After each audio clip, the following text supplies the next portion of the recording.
Mike, good to see you. You set up the question. Come in, share your thoughts, Mike.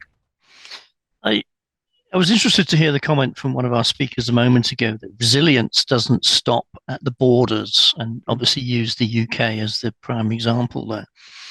And we have global interdependencies in, for instance, our supply chain resilience. If you look at the volume of Chinese manufacturing and the dependency on Taiwanese superconductor manufacturing. So I guess my question around where are the resilience deserts wasn't necessarily UK focused, so maybe I worded it badly. But I'm interested to know that where we have experienced, or where countries or economies or industries have experienced less than resilient supply chains, and I think the best example probably is COVID. Where are those resilience deserts? And have we had to change our thinking from perhaps setting up resilience globally into focusing on resilience more parochially? Michael, one of the tendencies, and certainly COVID did that, um, was hyperlocalization, that you want to control it. You want to control it. But we've seen situations, the Ever Given crisis in the Suez Canal, for example. I mean, I studied that as an impact on global supply chains. And of course, in 2011, we'd had Fukushima, which of course had impacted on Japanese supply chains around the world. But 6 weeks after the Ever Given blockage of the Suez Canal, on a Friday evening, I went with my family to a local Chinese restaurant, as we do.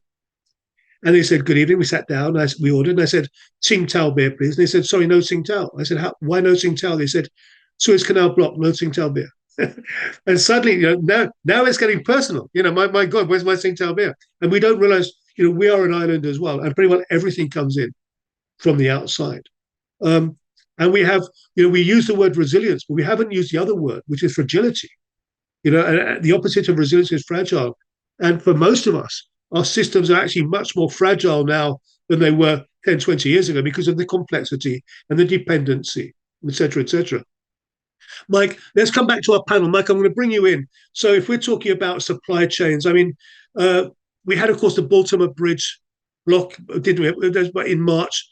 That was out for, I think, I'm going to say off the top of my head, about 3 months. It was around about 3 months, wasn't it? It was off grid. But Baltimore was a major route in and out of East Coast of America, wasn't it? I mean, so in terms of, okay, that was a near miss. Let's learn something.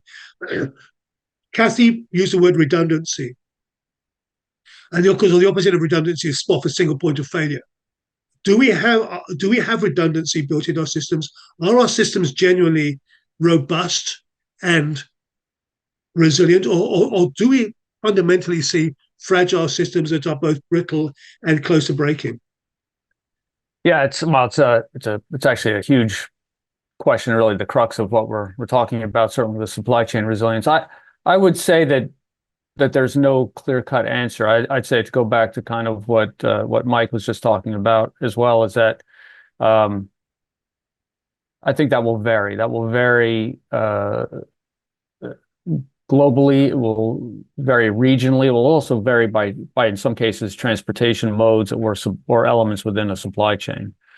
So I don't know that I have a clear answer for you. In the case of Baltimore, we were, we meaning the U.S. East Coast shipping and community was able to kind of pivot quickly due to some inherent shipping patterns that kind of work to our advantage. The fact that ships would come to other U.S. ports before they went to Baltimore, so there was an opportunity to offload cargo at ports they would normally not get offloaded to. But then you need to consider that there's a whole getting in the maritime world, getting cargo off ships is step one. You still have to get that cargo into the economy. So there's this whole supporting infrastructure, supply chain infrastructure, truck and rail transport, warehousing, all the other things that go with it that need to be able to kind of flex if in a situation like that. So with Baltimore, yeah, it did. It was a challenge, but it did ultimately was manageable. One of the things I have found, David, that I've got increased interest in is as I look at these sorts of things is when we start looking at supply chain security is, from my perspective, having a strong understanding of the potential impacts of an event to the supply chain. So even looking, taking a page from the business continuity world and including perhaps a business impact analysis study when we're doing security risk assessments, for example, is something that I'm increasingly interested in looking at to have a stronger understanding of supply chain areas of resilience and fragility, and essentially the potential unintended consequences of an event that we may not be fully considering. Because, I mean, it is a mapping of complexity, isn't it? I mean, these Correct. are incredibly complex issues. And often we're facing unprecedented events. I mean, in Houston, Texas, on the snowstorms, they said it was a new word in my lexicon, they hadn't winterized Houston. Correct. And the thing about it is the snowstorm itself wasn't that bad. In Texas, it was bad in Texas. If you go to Minnesota, I'm sure they'll say, "Man, you think that's a snowstorm?" Or to Sweden or to Scandinavia or to Ukraine, they say, "Man, you think that's a snowstorm? Come over here." Andy, you've got your hand up. I was going to bring you in anyway. Let's bring you in. Then we'll bring Emma in. Dinesh, let's bring it. After that, we're going to come to you very briefly, if we may, up in Nepal, because, of course, Nepal has been through the earthquake, has been through a number of other issues. And if you can make infrastructure resilience work in Nepal, you can probably make it work in most places. But let's come to you, Andy, then we'll bring you Emma, and then Dinesh. And then anybody else would like to come in, please put your hand up. Andy, over to you. Thank you, everybody. So, yeah, to answer Mike's question about the resilience deserts and what issues I've observed here specifically in Asia is when we look at ESG, the governance element of ESG has been one of the biggest blockers, or where we need more, better planning and better commitment from whoever needs to provide their decision and commitment for. So, for example, in the case of wanting to implement something new that's never been done before. For example, in my specific case, is public-private partnerships. So something that the government says is an answer for doing something new in terms of having a multi-purpose dam that is designed for multi-purpose for water supply, for climate resilience, for flood protection, for ecotourism, and all these sort of good things. The end of the day, the number of stakeholders that you need to tick boxes for is too much. And a lot of people needs to sign things off. And a lot of people I work with, bureaucracy, we refer to it as bureaucrazy, because we do need to tick everyone's boxes, and it gets in the way of progress. It gets in the way of where things have never been done before.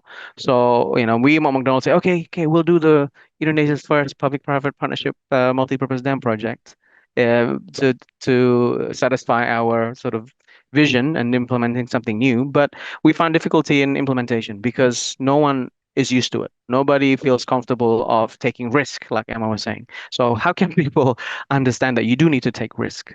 But at the same time, when we look at things, understanding the interconnectedness of everything, as what Mike was saying in the US, of looking at it from a regional perspective, we do see the appreciation of governments and project owners to look at regional schemes.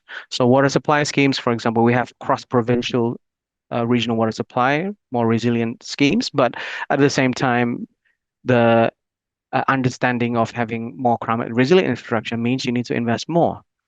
A twin pipe, for example, for redundancy or whatever. But they always look at cost first. What is the most cost effective? What is the highest internal rate of returns for the investors? But sometimes you probably need to have less internal rate of return by having a whole life cost savings for operations, maintenance, whatever it is that you need to sacrifice. Similar with energy, we see a lot more interconnected thinking of, say, the ASEAN grid, so Southeast Asian grid for electricity. We're working with a lot of interconnector projects. So Indonesia selling electricity to Singapore, for example. I know there's also Australia wanting to do the same to Singapore. But again, all these sort of worlds first or countries first will have the complexity of the bureaucrats not wanting to trial something new, not wanting to take risk in doing something new. So institutional and regulatory barriers to me is things that get in the way of climate resilience, from my own experience. Thanks.